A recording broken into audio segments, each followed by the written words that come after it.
Welcome back to the BodyMaitre podcast. I'm your host, Derek, and today we continue our series, How Bad Guys Work. In this season, we go beyond the surface of toxic behavior. We explore how certain patterns in the four bodies consciousness, the physical, emotional, mental, and spiritual bodies, shape someone into a person who harms, manipulates, or disrupts others, whether intentionally or unintentionally.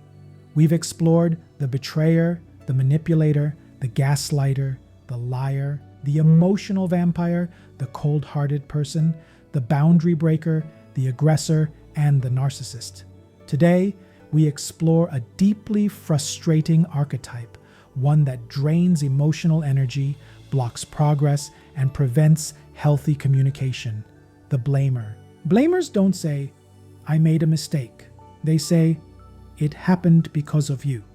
They don't ask, "What can I improve?" They ask, "Who caused this?" To the blamer, accountability feels like danger. Responsibility feels like weakness. Admitting fault feels like humiliation. Blaming others becomes a defense mechanism, a way to protect their fragile sense of self. Imagine someone named Alex. Alex works on a team project but forgets to submit an important file before the deadline. When his manager asks, "Alex, what happened? Did you forget to upload the document?" Alex immediately responds, "Well, Sarah didn't remind me. No one told me the deadline changed. The instructions weren't clear. Everyone else was slow too." Notice, no reflection, no ownership, no accountability, just blame. Blamers instinctively redirect responsibility away from themselves because admitting fault triggers deep emotional discomfort.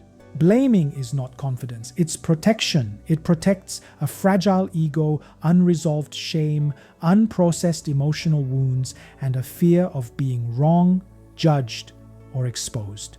To understand this more deeply, we turn to the BodyMaitre 4 Bodies Dowsing charts and ask Spirit and the collective angelic team, what 4 bodies patterns create or sustain the blamer consciousness? Here are the findings.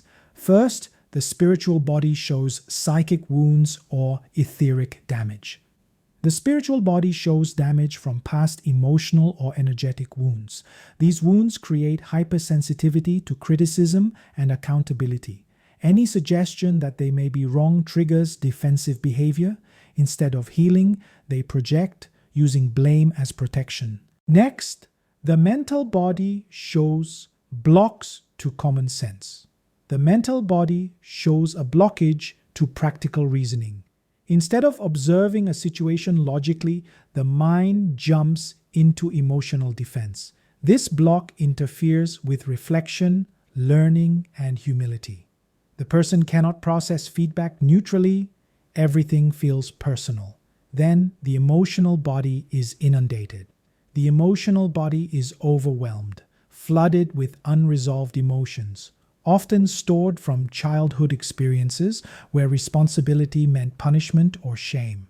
Because the emotional field is already overloaded, the person avoids responsibility to prevent emotional overflow. Finally, the physical body is refusing to accept responsibility. The physical body shows refusal patterns.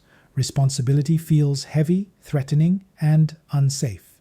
So the person physically rejects fault through posture, tone, avoidance, or immediate defensiveness. When these 4 bodies distortions combine, they create a familiar pattern. The spiritual body is wounded. The mental body cannot process accountability logically. The emotional body is overwhelmed, and the physical body refuses responsibility. This creates a person who avoids accountability, defends instead of reflects, blames instead of learns, and projects rather than owns their behavior. The blamer would rather sacrifice connection, trust, and respect than experience the temporary discomfort of admitting fault. Blamers are not confident. They are scared of being seen as wrong, scared of responsibility, scared of imperfection, scared of consequences, and scared of feeling their unresolved emotional wounds. Blaming is not power, it is self-protection. If you recognize these patterns in yourself or in someone in your life, let's take a moment to release the associated energetic programs with spirit, the high self, and the collective angelic team. Speak softly or follow silently with intention. For the spiritual body, spirit, high self, and collective angelic team, I release all psychic wounds and etheric damage linked to fear of accountability. Please restore strength, stability, and spiritual wholeness. For the mental body, spirit, high self, and collective angelic team, I release blocks to common sense, reflection, and clear reasoning.